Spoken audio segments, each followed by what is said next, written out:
नमस्कार मित्रांनो, आनंदी मालिकेच्या आजच्या भागामध्ये आपल्याला खरं तर खूपच छान आणि इंटरेस्टिंग असा एपिसोड पाहायचा आहे. युगंधर निंबाळकर आता आनंदीसाठी खंबीरपणे उभा राहिलेला आहे आणि सोबतच सगळ्यात महत्त्वाची गोष्ट म्हणजे शिल्पाला सडेतोड उत्तर देत शिल्पाची नांगी ठेचतच आता युगंधरने आनंदीचा स्वाभिमान जपलेला आहे. हेच आपल्याला या आजच्या भागामध्ये पाहायचं आहे. त्यामुळे हा व्हिडिओ शेवटपर्यंत नक्कीच पहा. तर आता प्रेक्षकांनो, सुरुवातीला मालिकेमध्ये आपण पाहतो युगंधर म्हणत असतो, ज्या कार्पेटवर इथे माझ्या बायकोचा आदर होत नाही, आनंदी ही माझी अर्धांगिनी आहे आणि जर तिचा आदर होत नसेल तर हे अवॉर्ड फंक्शन स्वीकारण्याचा मला काहीही मोह नाही. जर माझ्या बायकोलाच इथे कुठलाही आनंद आणि त्याचबरोबर तिच्या स्वाभिमानाचा विचार केला जात नाही तर मी या अवॉर्ड फंक्शनला अजिबात थांबणार नाही, असं स्पष्टपणे आता युगंधर सांगत असतो. आणि त्यानंतर मात्र आनंदीला घेऊन तो तिथून निघालेला असतो. जेव्हा आनंदीला घेऊन तो तिथून निघालेला असतो, नेमकं त्याच वेळेला जे अवॉर्ड फंक्शनचे सर्वेसर्वा आहेत ते मात्र युगंधर निंबाळकरला थांबवण्याचं काम करत असतात. दुसऱ्या बाजूला जेव्हा लाईव्ह टेलिकास्ट ही लोक टी व्हीवरती एन्जॉय करत असतात, नेमकं त्याच वेळेला माई शिल्पाला म्हणत असतात, अगं शिल्पा, बघितलंस का तू आत्तापर्यंत कशी वागत आलेले आहेस. तुझ्या अशा वागण्यामुळे काहीही फरक पडत नाही. ही गोष्ट मात्र तुझ्या लक्षात येते का? कारण हे बघ, तू इथे आनंदीला तो ड्रेस घालून पाठवलंस, पण एक नवरा म्हणून युगंधर निंबाळकर मात्र तिच्या पाठीशी कसा खंबीरपणे उभा राहिलाय आणि त्याने कशा पद्धतीने आनंदीची साथ दिली, ही गोष्ट तुला समजायला हवी. पण तुला मात्र ते अजिबात समजत नाहीये.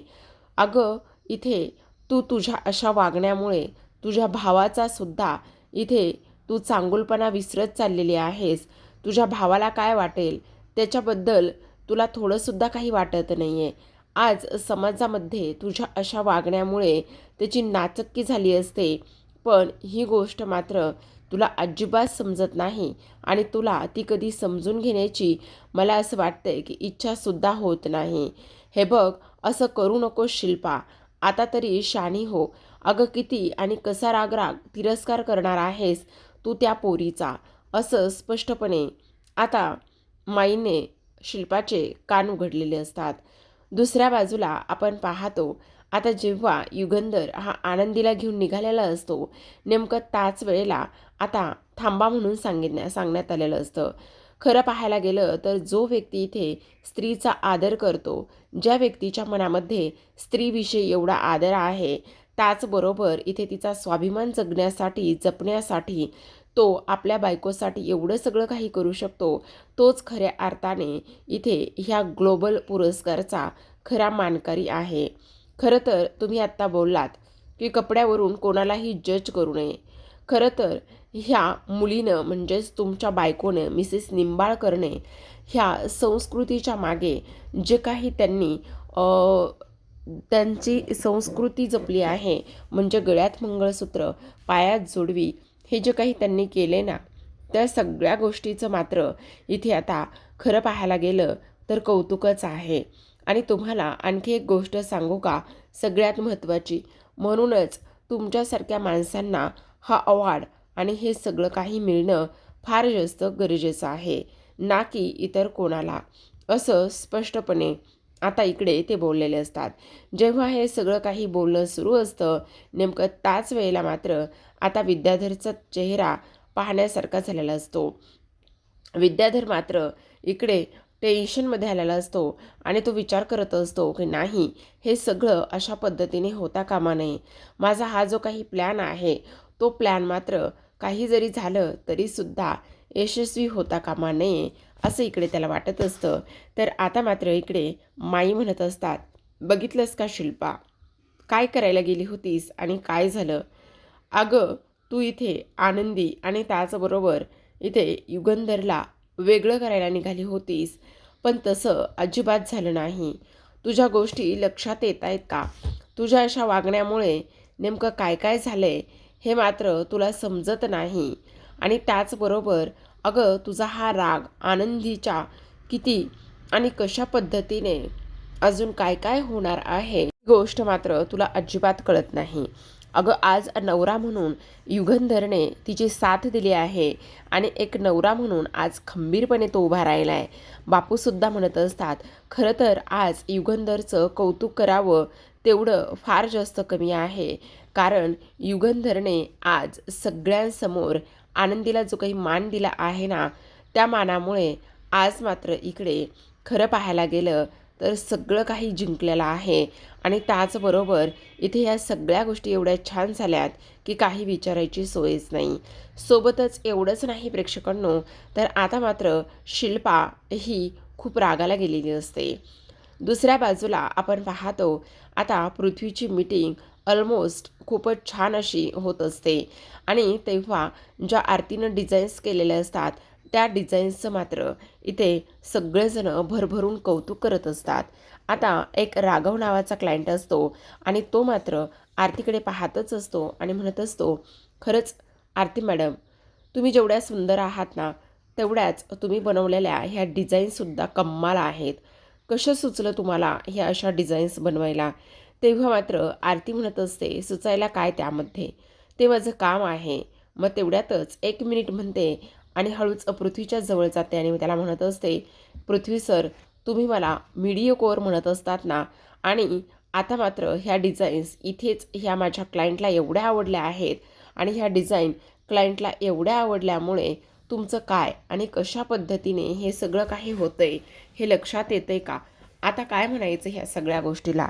तेव्हा मात्र राघव म्हणत असतो, खरं तर तुमच्यासारखे लोक अशा पद्धतीने काम करतायत म्हटल्यावर खरंच म्हणजे तुम्ही एवढ्या यंग आहात आणि त्याचबरोबर एवढं सगळं काही छान होतंय म्हटल्यावर खरंच कौतुकास्पदच आहे. मी काय म्हणतो, ह्या ज्या काही सर्व डिझाईन्स आहेत ना, त्या सर्व ज्या डिझाईन्सना आपण प्रत्येक डिझाईनचं 10-10 सॅम्पल मागून घेऊयात का? म्हणजे आमची जी काही ऑर्डर आहे ना, ती ऑर्डर इथे कन्फर्मच आहे असं समजा. तेव्हा इतर लोकांना सुद्धा कसलाच त्रास नसतो. आणि तेव्हा त्रास नसताना मात्र आता लगेचच इकडे आरतीसुद्धा म्हणत असते, हो, आम्हाला मात्र कसलाही त्रास वगैरे काहीच नाही आहे. तुम्हाला पाहिजे आणि त्याच पद्धतीने आम्ही तुम्हाला ह्या डिझाईन्स प्रोव्हाइड करू. असं म्हटल्याबरोबर आता मात्र इकडे राघव म्हणत असतो, ठीक आहे ना, इकडे तुम्ही मला ह्या डिझाईन्स ज्या आहेत ना, त्या डिझाईन्स नक्कीच दाखवू शकता. तेव्हा आरती म्हणत असते, हो, नक्कीच दाखवू शकते. आणि त्याचबरोबर इकडे काही जरी झालं तरी मी तुम्हाला नक्कीच दाखवेन इकडे त्या डिझाईन्स. असं म्हणून आता लगेचच इकडे आरती मात्र त्या डिझाईन्स राघवला दाखवणार असते. पण जेव्हा राघव आणि त्याचसोबत आरती हे दोघेजणं बोलू लागलेले असतात, तेव्हा मात्र इथे हा जो काही पृथ्वी मात्र इथे शांत बसलेला असतो. आणि पृथ्वी शांत बसल्यानंतर त्याला हे त्या राघवचं आरतीबरोबर इकडे बोलणं अजिबातच आवडलेलं नसतं. आणि त्यामुळे मात्र इकडे तो थोडासा इनसिक्युअर झालेला असतो, जलस फील करत असतो. आता हे सगळं काही होत असताना मात्र लगेचच इकडे हा राघव म्हणत असतो, खरं तर आरती मॅडम, एक गोष्ट सांगू का? मला ना डिझाईन्स पाहता ना अशी गरमागरम कॉफी आणि त्याचबरोबर डिझाईन्स ह्या सगळ्या गोष्टीचं कॉम्बिनेशन मात्र मला प्रचंड आवडतं. नेमकं त्याच वेळेला आरती म्हणत असते, हो, ह्या डिझाईन्स पाहताना ना मलासुद्धा कोणी जर असं कॉम्बिनेशन दिलं ना तर मलासुद्धा प्रचंड आवडेल बरं का, असं सुद्धा ती बोलत असते. आणि राघव इथे, पृथ्वी सर, तुमची काही परवानगी नसेल तर मी आरती मॅडमबरोबर काही डिझाईन्स बघू शकतो का पुढच्या? तेव्हा मात्र इकडे आरती म्हणत असते, त्यांना काय प्रॉब्लेम असेल? त्यांना काहीच प्रॉब्लेम नसणार आहे. तुम्ही या ना प्लीज, आपण नक्कीच त्या डिझाईन्स ज्या काही आहेत ना त्या बघूयात. तेव्हा आता राघव दुसऱ्या बाजूला आरतीबरोबर, आरतीच्या बाजूलाच एक खुर्ची घेऊन बसलेला असतो आणि पुढच्या ज्या काही डिझाईन्स आहेत तो त्या डिझाईन्स पाहायला लागलेला असतो. आणि तो त्या डिझाईन्स पाहत असताना आता पृथ्वी समोर असलेल्या माणसांबरोबर हे सगळं काही डिस्कस करू लागतो. आणि तेव्हा आरती आणि त्याचबरोबर इथे तो राघव ह्या दोघांमध्ये जे काही डिस्कस सुरू असतं ते डिस्कस पाहून ह्याला अजूनच जास्त टेन्शन आलेलं असतं, अजूनच जास्त हा स्वतःला इन्सिक्युअर फील करत असतो. आता आरतीसुद्धा त्या मुलाबरोबर खूप छान अशी एकत्र मिक्स झालेली असते. ते दोघेही जण डिझाईन्स पाहत असताना इथे एकमेकांच्या हातावर हात देत असतात, टाळी मारत असतात आणि तेव्हा मात्र पृथ्वी हे सगळं काही पाहतो आणि त्याला प्रचंड राग आलेला असतो. तर आता प्रेक्षकांनो इकडे अवॉर्ड फंक्शनकडे येऊयात, जे की अवॉर्ड फंक्शन फक्त युगंधर आणि आनंदीसाठी सुरू असतं. आता तिथल्या जे काही सर्व आहेत त्यांच्यामुळे मात्र शेवटी युगंधर आणि आनंदी हे दोघेही जण तिथे थांबलेले असतात आणि त्यांनी मीडियाच्या वतीने त्याचबरोबर त्यांना विचारलेल्या काही प्रश्नामुळे इथे जे काही गोंधळ झाला होता त्यामुळे त्यांनी युगंधरची आणि त्याचसोबत आनंदीची माफीसुद्धा मागितलेली असते आणि तुम्हीच ह्या अवॉर्डचे खरे हक्कदार आहेत असं सुद्धा सांगितलेलं असतं. प्लीज तुम्ही हे अवॉर्ड फंक्शन वगैरे सोडून कुठेही जाणार नाहीत असं सुद्धा स्पष्टपणे सांगितलेलं असतं. आणि त्यानंतर हे सगळं काही सांगितल्यावर आता मात्र इकडे लगेचच युगंधर सर्वांना नमस्कार करत असतो आणि तो ते अवॉर्ड फंक्शन स्वीकारण्यासाठी आनंदीला घेऊन स्टेजकडे जाणार असतो. युगंधरचं आणि आनंदीचं तिथे आल्याला प्रत्येकजण आता कौतुक करत असतो. तर युगंधर मात्र सर्वांना एकत्र हात जोडून नमस्कार करत असतो. तेव्हा आनंदी मात्र स्वतःचा खांदा त्याचबरोबर जो काही तिचा उघडा पाठ आहे तो झाकण्याचा पूर्ण प्रयत्न करत असते. आता युगंधर मात्र आनंदीच्या ह्या हालचालीकडे पाहतो आणि तिला म्हणत असतो, आनंदी तू ठीक तर आहेस ना? तुला काही त्रास तर नाही आहे ना? तेव्हा मात्र लगेच आता ती म्हणत असते, हो मालक साहेब, मी ठीक आहे. मला काहीही त्रास वगैरे होत नाही आहे. मी कम्फर्टेबल आहे. असं म्हटल्याबरोबर आता मात्र युगंधरचं लक्ष आनंदीच्या हालचालीकडे जातं आणि त्यानंतर आता लगेचच तो त्याच्या अंगावरचा जो काही शेला आहे तो काढतो आणि तो शेला काढल्यानंतर आता आनंदीच्या खांद्यावर तो शेला तो टाकत असतो आणि हे सगळं मीडियावाल्यांसमोर होत असतं. मीडियावाले लाईव्ह टेलिकास्ट ह्या सगळ्या गोष्टींचं घेत असतात आणि त्यामुळे मात्र आता आनंदीलासुद्धा प्रचंड आनंद झालेला असतो की युगंधर निंबाळकरने मात्र आज तिच्या ह्या सगळ्या गोष्टींचा एवढा विचार केलेला आहे आणि त्याचबरोबर तिच्यासाठी आज मात्र इथे त्याने शिल्पालासुद्धा म्हणजेच आज मीडियावाल्यांसमोर एवढी छान बाजू घेतलेली आहे. आता मात्र इकडे माई म्हणत असतात, बघितलं का आज आपल्या युगंधरने मात्र इथे आनंदीला कसं सावरलं आहे आणि कशी तिची बाजू घेऊन ह्या सगळ्या गोष्टी केलेल्या आहेत हे तुमच्या लक्षात आलेलं आहे का? तेव्हा मात्र इथे आता लगेचच आनंदीला तो पुन्हा विचारत असतो, आनंदी मला एक गोष्ट सांग, तुला जर ह्या कपड्यामध्ये कम्फर्टेबल वाटत नव्हतं तर मग तू हे कपडे का बरं नेसून घालून आलेली आहेस? अगं मी तर तुला एक पारंपरिक लुकमध्ये यायला सांगितलं होतं, पण मग तू असे हे कपडे का बरं घालून आलेली आहेस? तुला जर इथे ह्या कपड्यामध्ये कम्फर्टेबल वाटत नव्हतं तर. तेवढ्यातच आता इथे युगंधरला शिल्पाला सांगितलेल्या गोष्टी आठवतात. त्याने स्पष्टपणे शिल्पाला सांगितलं होतं की मला फॅक्टरीमध्ये काम आहे आणि मी तिकून तिकडेच अवॉर्ड फंक्शनसाठी येणार आहे. त्यामुळे तू आनंदीला छान अशी तयार कर आणि आनंदीला छान अशी तयार केल्यानंतर तू तिला तिकडे तशीच पाठवून दे. हे स्पष्टपणे मी इथे शिल्पाताईला सांगितलं होतं. पण त्यावेळेससुद्धा शिल्पाच्या चेहऱ्यावर त्याला राग दिसला होता आणि तेव्हा तो आता आनंदीला म्हणत असतो, आनंदी तू इथे थांब थोडा वेळ, मी आलोच. असं म्हणून युगंधर लगेचच तिथून बाजूला निघून जातो. आता युगंधर तिथून बाजूला निघून गेल्यानंतर लगेचच इकडे दुसऱ्या बाजूला माई आनंदीला सांगत असतात, आनंदी पाठीमागे ओढ, 2 पावले पाठीमागे ओढून पुढे गेलीस की तिथे तुझ्या बाजूला खुर्ची आहे, त्या खुर्चीवर बस. आनंदी जसं माईनं सांगितलं त्याच पद्धतीने पाठीमागे वळते आणि त्यानंतर 2 पावले पुढे जाऊन त्या खुर्चीवरती बसलेली असते. तेव्हा माई आनंदीला म्हणत असतात, आनंदी आत्ता युगंधरने तुला विचारलं की तू हे कपडे का बरं घालून आलेली आहेस, तर तू का नाही सांगितलं की ह्या सगळ्या गोष्टीच्या मागे शिल्पा आहे. तू सांगायचं की शिल्पाने तुला जबरदस्ती हे कपडे घालायला भाग पाडलं म्हणून. तेव्हा मात्र आनंदी म्हणत असते, नाही माई, मी असं करणं योग्य नाही आहे. कारण हे बघा, मला मालक साहेब आणि त्याचबरोबर इथे शिल्पाताई ह्या दोघांच्या मध्ये वादाला इथे कारण बनायचं नाही आहे. कारण इथे शिल्पाताईंचा मालक साहेबांवर फार जीव आहे आणि त्यामुळे त्या कशा वागल्यात हे महत्त्वाचं नाही आहे. मी जर आज इथे ह्या सगळ्या गोष्टी सांगितल्या असत्या तर त्यांच्या नात्यामध्ये इथे गैरसमज निर्माण झाला असता आणि मला ते अजिबात मुळीच होऊ द्यायचं नाही, असं सुद्धा इकडे आता आनंदी बोलत असते. त्याचबरोबर आज मालक साहेबांच्या आयुष्यामध्ये एवढा आनंदाचा दिवस असताना मला शिल्पाताईच्या विरोधामध्ये मालक साहेबांच्या मनामध्ये काहीही टाकायचं नव्हतं, असं स्पष्टपणे आता आनंदी बोलू लागलेली असते. आता मात्र पृथ्वी हा विद्याधर तिथेच बाजूला उभा बसूनच हे सगळं बोलणं आणि हा सगळा सोहळा इथे ऐकत असतो. तेव्हा तो मनामध्ये म्हणत असतो, खरं तर मालक साहेबांचं फारच जास्त कौतुक आणि हे सगळं काही इथे सुरू आहे, पण आनंदी आता युगंधरच्या विरोधात असा बॉम्ब फोडणार आहे ना की बघ असतो, असं आता तो बोलत असतो. दुसऱ्या बाजूला मात्र शिल्पा अजूनच टेन्शनमध्ये असते आणि शिल्पा टेन्शनमध्ये असताना आता इथे मात्र तिचा फोन वाजलेला असतो. तेव्हा धनश्री म्हणत असते, ताई भाऊजींचा कॉल आहे. तेव्हा लगेच आता शिल्पा तो फोन उचलते आणि फोन स्पीकरवर टाकत असते आणि फोन स्पीकरवर टाकल्यानंतर आता तिकडून युगंधर म्हणत असतो. तेव्हा हॅलो असं बोलल्याबरोबर इकडून शिल्पा म्हणत असते, हां बोल युगंधर. तेव्हा मात्र युगंधर चिडल्याला दिसतो. युगंधरचा पारा पूर्ण चढलेला असतो.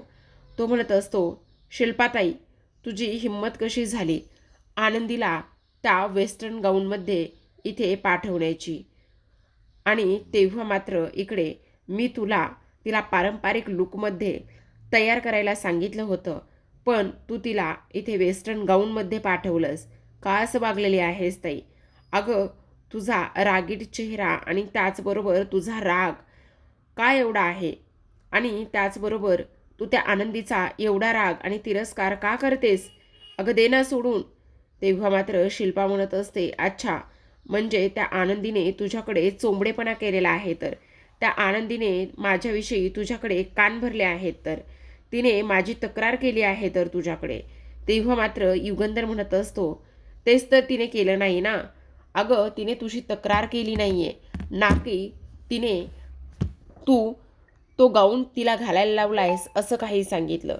असलं तिने काहीही केलं नाही, पण मला माहिती ना ह्या सगळ्या गोष्टीमध्ये तूच असणार आहेस म्हणून. कारण मी तुला स्पष्टपणे सांगितलं होतं की तू आनंदीला इथे पारंपरिक लुकमध्ये रेडी करून पाठव म्हणून, पण तू तसं अजिबात न करता तिला वेस्टर्न गाऊन घालून पाठवलेलं आहेस. का केलंयस तू हे सगळं? काय गरज होती काय तुला हे सगळं काही करण्याची ताई? अगं तू ह्या सगळ्या गोष्टीमध्ये तुझ्या भावाचा स्वाभिमान, त्याचबरोबर भावाची इज्जत आणि भावाच्या नावाला डाग लागेल ह्या सगळ्या गोष्टी तू विसरून गेलेली आहेस का? अगं का असं करतेस? तेव्हा मात्र शिल्पा चिडते आणि शिल्पा चिडल्यानंतर लगेचच आता इकडे तिचा पारा चढलेला असतो. आता शिल्पा म्हणत असते, हो हो हे सगळं मीच केलेलं आहे, ह्या सगळ्या गोष्टी मीच केलेल्या आहेत, असं ती आता स्पष्टपणे बोलू लागलेले असते आणि म्हणत असते, कारण मला त्या मुलीचा प्रचंड राग येतो. मला ती मुलगी तुझ्यासोबत अवॉर्ड फंक्शनसाठी नको होती, कारण ती मुलगी माझ्या समिधा वहिनीची जागा घेईल आणि त्याचबरोबर आजपर्यंत प्रत्येक अवॉर्ड फंक्शनमध्ये तुझ्यासोबत समिधा वहिनी असायची, पण आज मात्र ती मुलगी तुझ्यासोबत असेल आणि त्या मुलीने तुझ्यासोबत येऊन अवॉर्ड घेण्याइतपत ती मोठी झालेली नाही आहे. ती मुलगी एक नंबरची भिकारडी आहे आणि त्याचबरोबर तिने जर तिथे येऊन अवॉर्ड घ्यायचं म्हटलं तर ते मला अजिबात सहन होणार नाही आणि त्याचमुळे मी हे सगळं काही केलं आहे, असं स्पष्टपणे शिल्पा बोलू लागलेली असते. आणि तेव्हा मात्र इथे आता युगंधरला अजूनच राग येतो. युगंधर म्हणत असतो, बास कर ताई हे आता तुझं. काय चाललंय तुझं? प्रत्येक वेळी एकच कारण देतेस तू, प्रत्येक वेळी तेच तेच बोलतेस. अगं या अगोदर सुद्धा तुला मी स्पष्टपणे सांगून झालेलं आहे की माझ्या बायकोची जागा इथे दुसरं तिसरं कोणीही घेणार नाही. माझी बायको फक्त आणि फक्त इथे समिधाच होती, तीच आहे आणि कायम तीच राहील. ही गोष्ट मी तुला हजारदा सांगून झालेली आहे, पण उठलं सुटलं वर तोंड करून निघतेस आणि तेच कारण घेऊन माझ्याकडे येतेस. अगं आनंदी सुद्धा समिधाची जागा कधीच घेऊ शकणार नाही, हे मी तुला 4-4 वेळा सांगून झालेलं आहे. पण ताई, आज मात्र तू फार जास्त चुकीचं वागले आहेस हे सगळं काही करून. कारण आज तू फक्त आनंदीला नाही, तर आज तू तुझ्या भावाला सुद्धा दुखवलेला आहेस. आणि मी तुला कधीच माफ करणार नाहीये ताई. तुझ्या गोष्टी लक्षात येत आहेत का? अगं, ती पोरगी त्या कपड्यामध्ये किती अनकम्फर्टेबल होती. तिने एक शब्दसुद्धा उच्चारला नाही. एखाद्याच्या तू जीवाशी, त्याचबरोबर एखाद्याच्या स्वाभिमानाशी असं खेळणार आहेस का? पण ताई, तुझा हा रागीट चेहरा आणि तुझा हा रागीट लूक पाहून आता मला ईट आला आहे. मला वैताग आला आहे ताई ह्या सगळ्या गोष्टीचा. एक काम कर तू. तुला जर इथे राग कंट्रोल होत नसेल आणि त्याचबरोबर तुला जर शांततेत जगायचं नसेल आणि इतरांना सुद्धा तुला जर शांततेत जगू द्यायचं नसेल, तर तू तुझं गाठोडं बांधायला घे आणि तुझं गाठोडं घेऊन तू काही दिवस गुरुजींच्या आश्रमामध्ये जाऊन राहा, असं स्पष्टपणे आता युगंधर हा शिल्पाला फोनवरती सांगत असतो. तेव्हा धनश्री बाजूला असते. धनश्री म्हणत असते, अहो भाऊजी. तेव्हा मात्र शिल्पा बोलणाऱ्या धनश्रीकडे हात करत असते आणि काहीही बोलू नको असं स्पष्टपणे सांगत असते. तेव्हा मात्र युगंधर पुन्हा पुढे म्हणत असतो, कारण तुला जर तुझ्या रागावर कंट्रोल करता येत नसेल आणि त्याचबरोबर इथे तुला इकडे माझं सुख, माझा आनंद ह्या सगळ्या गोष्टी जर पाहता येत नसतील, तर तू इथे न राहण्यातच शहाणपण आहे. तू मात्र इथून निघून जा आणि त्याचबरोबर आता तुझी शिक्षा म्हणून तुला गुरुजींच्याच आश्रमामध्ये येणारे पुढील 8 दिवस राहायचं आहे. त्यामुळे तू इथे अजिबात राहणार नाही, असं स्पष्टपणे आता लगेचच इकडे त्याने सांगितलेलं असतं. जेव्हा मी अवॉर्ड फंक्शन घेऊन येईल आणि अवॉर्ड फंक्शन जेव्हा मी घेऊन येईल, त्यावेळेला मात्र मला तू घरामध्ये दिसता कामा नयेस.